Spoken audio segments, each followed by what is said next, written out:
புகாரியில வரக்கூடிய ஒரு ஹதீஸ், அபூ ஹுரைரா ரலியல்லாஹு தஆலா அவங்க சொல்றாங்க, அல் ஃபித்ரத்து ஹம்சுன்,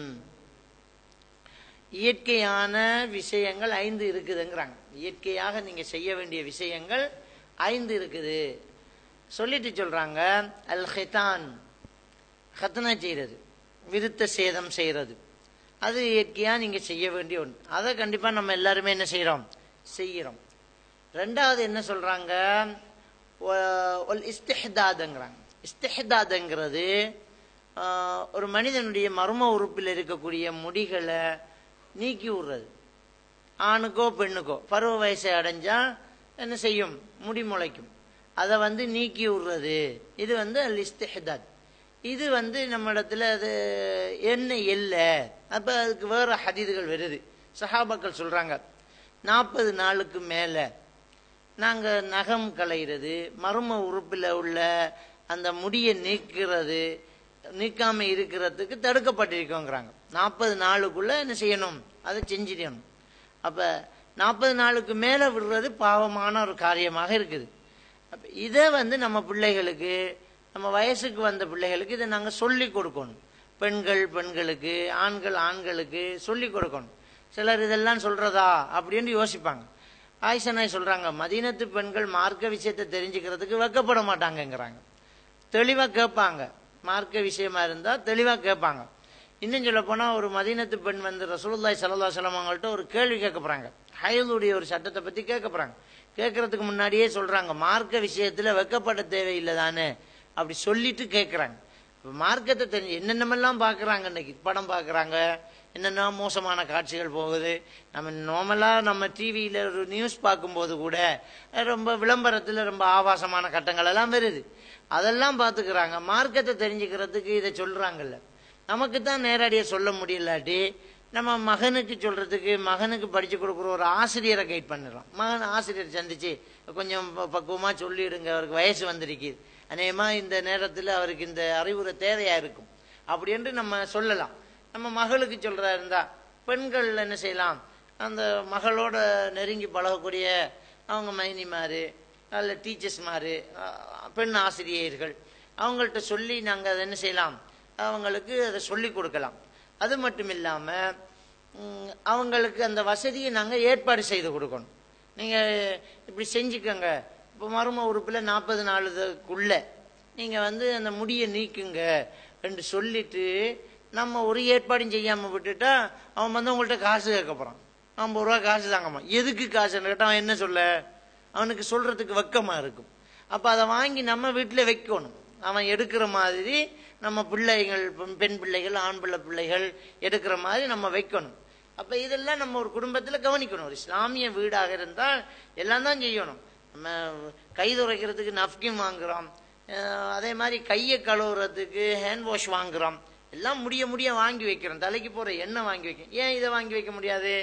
அப்ப இப்படியான ஏற்பாடுகளை எல்லாம் செய்து வைக்கணும். அப்ப இது இயற்கையான விஷயங்கள். அடுத்தது என்ன, அக்குள் முடிய புடுங்கிறது அப்படிங்கிறாங்க, பிடுங்கி எடுக்கிறது. அக்குள் முடிய பிச்சு ஆரம்பத்திலிருந்தே பருவ வயசை அடைகிறது, முளைக்கும் போதே அக்குள் முடிய கையால பிச்சு புடுங்கி எடுத்தால் அது இலகுவாயிடும். நம்ம அப்படி செய்யாம விட்டுட்டான்னு சொன்னா வலிக்கும். அப்ப பிடுங்கிறது தான் ஹதீதுல வருது. முடியலாட்டி என்ன செய்யலாம், அதை நீக்கி விடலாம், அக்குள் முடிய நீக்கிறது. அடுத்தது தக்லீமுல் அல்ஃபார், நகங்களைகிறது. நகங்களைறதை பொறுத்த வரைக்கும் இன்றைக்கு நகத்தை வளர்க்கிறதே ஒரு நாகரிகமா போச்சு. குறிப்பாக பெண் பிள்ளைகள். இந்த பெண் பிள்ளைகள் நகத்தை வளர்த்து அதுக்கு கலர் போட்டு அதுக்கு என்ன செய்யறாங்க, பொய் நகங்கள் ஒட்டுறது, இப்படி எல்லாம் செய்யக்கூடிய ஒரு காரியத்தை நாங்க பாக்குறோம். பெயிண்ட் பூசி விட்டா உது எப்படி சேரும், நகத்துக்குள்ள பொலிஷ் பண்றாங்க. இந்த பொலிஷ் பண்ணோன்னே அதுக்கு இருக்கிற அதே நகத்தை தான் கொஞ்சம் கலரா காட்டுது. ஆனா அந்த பொலிசி தண்ணி படாம தடுக்க போகுது. அப்ப நாகரீகத்துல என்ன நடக்குன்னா, உது செய்யற உறுப்புல தண்ணி படாம ஆக்கப்படுது நமக்கு. அப்ப இன்றைக்கு கொழும்பு போன்ற பகுதிகளில், இந்த பகுதிகளில் இருக்கக்கூடியவங்கள்ட்ட அந்த நாகரிகம் ரொம்ப அதிகமா இருக்கும். ஏன்னா எல்லாரோடையும் சேர்ந்து பழகிறோம். ஆபீஸ்ல வேலை செய்யக்கூடிய இன்னொரு பெண்ணு கைய நகத்தை நீட்டி வளர்த்துக்கிட்டு இருந்து அதான் அழகு அப்படின்னு நினைச்சிட்டாங்கன்னு சொன்னா, நம்ம எல்லாருமே நகத்தை வளர்க்கக்கூடியவங்களா இருக்கிறாங்க. அப்ப அதை தடுக்கக்கூடிய அளவுக்கு தகப்பனுக்கிட்டையோ தாய்கிட்டையோ அதிகாரம் குறைவாக இருக்குது. ஏன் இப்படி செய்யற அப்படி தடுக்கக்கூடிய அளவுக்கு இல்லாம இருக்குது. அப்ப இந்த உலக அழியும் காலம், நாகரீக வளர்ச்சியில் என்ன நடக்குதுன்னு சொன்னால், இந்த மேற்கத்தியவாதிகள் சில சட்ட திட்டங்களை கொண்டு வராங்க. என்ன, பெண் உரிமை, சிறுவர் உரிமை அப்படின்னு சொல்லி சில உரிமைகள் அப்படின்னு சட்டத்தை கொண்டு வந்து அமுல் பண்றாங்க. இன்னொரு அக்கறை அப்படி அமுல் பண்ணி என்ன செய்யறாங்கன்னு சொன்னா, பிள்ளைகளை அவங்க பாட்டுக்கு வளர விடுங்க, நீங்க அதிகாரத்தை அதிகமா செய்யக்கூடாது அப்படி என்கிற வரைக்கும் அந்த சட்டங்களை கொண்டாந்து பிள்ளைகளுக்கு அடிக்க முடியல, பிள்ளைகளை திட்ட முடியல. அப்ப அது கேஸ் ஆகிடுது. அப்ப நம்ம வாழக்கூடிய நாட்டில் உள்ள அதிகாரிகள்கிட்ட பிள்ளைகள் புறப்பாட்டு அதிகாரிகள்கிட்ட எடுத்து வச்சா, நீங்க எப்படி சொல்லலாம் நகத்தை வெட்ட சொல்லி, அவன் நகம் அவ வளர்ப்பா, உங்களுக்கு என்ன உரிமை இருக்குன்னு கேட்கறாங்க. மீறி நம்ம நகத்தை வெட்டிட்டோம்னா நம்மளை பிடிச்சி அடைச்சி விட்டுருவோம். அந்த அளவுக்கு இன்றைக்கு போயிருக்குது. இஸ்லாமிய சடங்கு வெட்டலாட்டி வெட்டி விட்டுறணும், பிடிச்சி அதை தண்டிக்கணும். அப்ப மார்க்க விஷயம் இது. அப்ப இந்த நாகரீகம் என்ற பேர்ல சிறுவர் துஷ்பிரயோகம், சிறுவர் உரிமை, பெண்கள் உரிமை என்ற பேர்ல என்ன நடக்குதுன்னு சொன்னா, அவங்க பாட்டுக்கு வளர்ந்தா தான் அனாச்சாரம் பெருகும். ஏன்னா அந்த கட்டுளமை பருவம்ங்கிறது கட்டாயம் மற்றவங்க நம்மளை திரும்பி பார்க்கணும் என்று நினைக்கிற பருவம். அந்த பருவத்தில் இப்படியான எண்ணங்கள் தோன்றும்.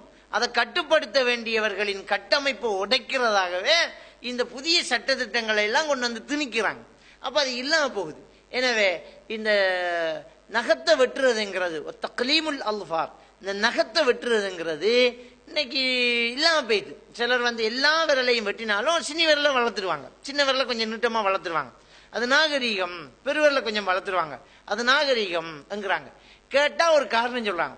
ஒரு டெய்லரை கேட்டா, அது நான் அந்த தைக்கும் போது அதை அந்த புடவைய தீட்டி விடணும், அப்ப அதுக்கு எனக்கு இந்த நகம் வேண்டும் அப்படிங்கிறாங்க. அப்ப உனக்கு விரலே இல்ல, வெட்டுப்பட்டு வைங்க, என்ன செய்ய போற, நீ தொழிலை விட்டுருவியா, நீ உனக்கு விரல் வெட்டுப்பட்டு போச்சு, ஏதோ ஒரு ஆக்சிடென்ட்ல உன் விரல் போய்த்து வைங்க, அப்ப டெய்லர் வேலையை விட்டுருவியா? விட மாட்டேன். அதுக்கு ஏதாவது ஒன்று பயன்படுத்த போற, ஒரு கோயின்ஸையாவது வச்சு நான் அதை செஞ்சிடலாம். அல்லாஹ் பயந்து தான் மார்க்கம், இந்த மார்க்கத்தில் உள்ளதை செஞ்சு அதுக்குள்ளதான் என்னுடைய தொழிலை செய்யணும் என்று நினைச்சா நகத்தை வெட்டிக்கிட்டே உன்னை சுரண்ட முடியும். நகத்தை வெட்டினவங்களும் சுரண்டுறாங்க.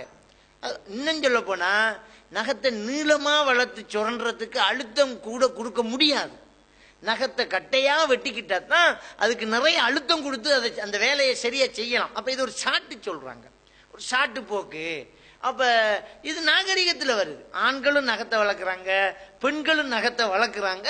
இது தடுக்கப்பட்ட உண்டு. இது நமக்கு தெரியாம கைவிட்டுக்கிட்டு இருக்கிறோம் நம்ம. அடுத்தது என்ன, மீசையை கத்தரிக்கணும். வளரும் போது மீசையை கத்தரிக்கணும், தாடியை வைங்க, மீசையை கத்தரிங்கிறாங்க. அப்ப மீசையை கத்தரிக்கணும். சிலர் வலிக்கிறாங்க, மீசையை வலிக்க சொல்லல, கத்தரிக்க சொல்றாங்க.